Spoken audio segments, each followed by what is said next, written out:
ambassador of Pakistan to Germany since January 2016. How have you enjoyed your position this far, and what has been the most challenging?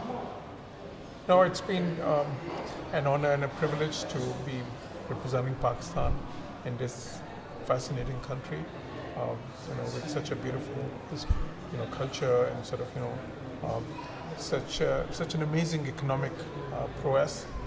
This is one of the world leaders, and I think in the world, made in Germany is probably one of the most sought after brand. So it's a great experience to be here, particularly because Pakistan and Germany enjoy very good relations, multifaceted cooperation in a lot many areas. So all in all, it has been a very positive, very productive experience. Having said that, we are living in a rather challenging time, so these days, we are all beset with different challenges, including the challenge of, meeting or countering the scourge of terrorism. We have faced this challenge for a long, long time, and it's not an easy task. You don't emerge unscathed from this challenge. We've also faced another challenge which Germany is facing now, and that is the challenge of having millions of refugees. We in Pakistan had millions of Afghan refugees for 30, 40 years. Germany has very magnanimously accepted over 1 million Syrian refugees. It's not an easy task. It's not an easy task to help them. And again, because sometimes when there are such huge migrations or movement of people, there are always some element which can exploit that, unfortunately, as has been the case in Pakistan. We tracked some of the terrorist acts there in recent times to the Afghan refugees there, and unfortunately in Europe, that might have been the case, at least in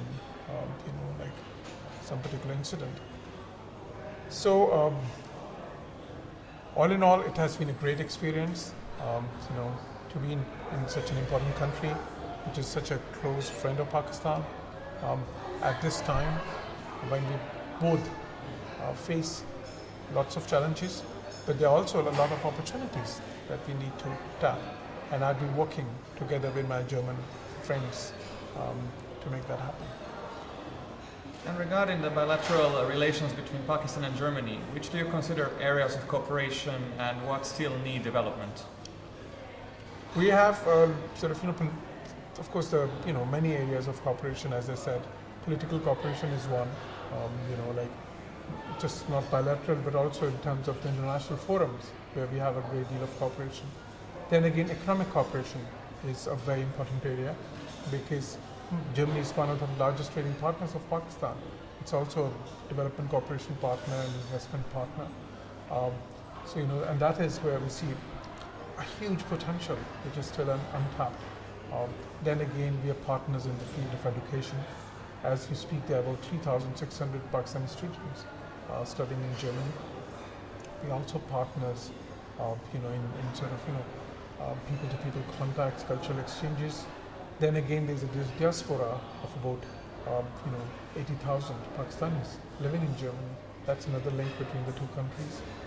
So it's a multi-dimensional friendship, which is important for both the countries. In regards to cultural diplomacy as a tool to achieve international stability, can you give us an example where you were engaged in cultural dialogue? Yeah, it has been one of my favorite areas within the field of diplomacy, and as you know, I've been a practitioner for literally 3 decades now. I have wherever I've been ambassador, and prior to this I've been ambassador, as you know, in Bahrain, in Bosnia and Herzegovina, Republic of Croatia. I've always put a lot of emphasis on cultural diplomacy, and it has been very helpful, I must say. For instance, when I completed my assignment in Bosnia and Herzegovina, the political leadership there, I knew many of them personally as well. We were able to build great friendships there. And what they said to me, which I still remember. They said, Ambassador, I mean, of course you were sort of, like very good in the political diplomacy and economic diplomacy, but your lasting impression in Bosnia is of somebody who has shown who has introduced the beautiful side of Pakistan in Bosnia, And that was quite a compliment because that side of Pakistan is not well known. There's a very lopsided image of Pakistan, sort of presented by the international media, and that is the image which people have. So it's very important to have a holistic, balanced, accurate sort of perception of Pakistan, because like if people think a country is insecure, they would not do business with that country. If people think a country is insecure, they would not go there for tourism. If people think a country is insecure, they would not go there for education. So that is why, and I have done that in Bahrain, of course, and literally even here we do literally sort of one event a month. Recently, as you know, we did for the first time in Germany a huge cultural show, having some of the top fashion designers from Pakistan here, and they presented the fashion, the haute couture of Pakistan, the fashion heritage of Pakistan here. This was the first time. There was 700 strong audience there. There were many German media carrying that, and for the first time, all those people saw this facet of Pakistan. I mean, I can go on and on with that, but I think what I've experienced is that cultural diplomacy, is has to be the foundation, of economic diplomacy, of political diplomacy, because unless you understand each other better, unless you have a you have a good image of each other, an accurate image of each other, how can you cooperate on political issues? How can you build economic cooperation? So that is why I gave a lot of emphasis to this facet. And taking into account your various positions you've held, as you said, in Bosnia and Herzegovina and Croatia, which have you found the most challenging so far? Like diplomatic assignments, they present you with a lot of opportunities, but a lot of challenges as well. And it's your job as a diplomat to turn challenges into opportunities. When I was in Bosnia and Herzegovina, for instance, in Bosnia and Herzegovina, ambassadors have a unique situation. Because you see, like normally ambassadors are not supposed to interfere in the internal affairs of a country. But Bosnia is still under a UN mandate. There's still a Peace Implementation Council which oversees the functioning of the state, which has huge powers. And that Peace Implementation Council is run by the ambassadors of the member countries. So Pakistan is one of the member countries. So so that was quite challenging, basically to get involved in the internal affairs of a country and help them with their political challenges, normally something that ambassadors don't do. Then again, I did a project here for Bosnian people, for the people of Srebrenica.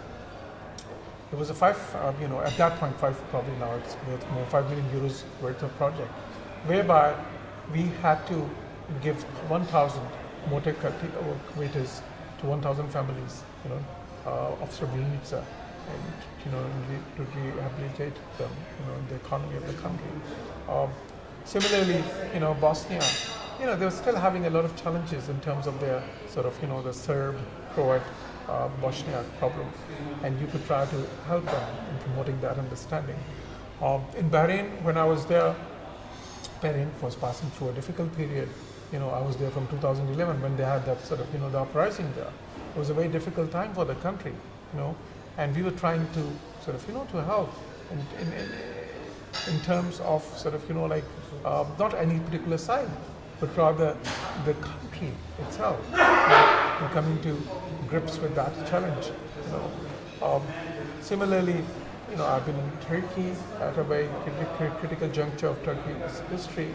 I've been part of countries like Brazil when they were passing through difficult challenges.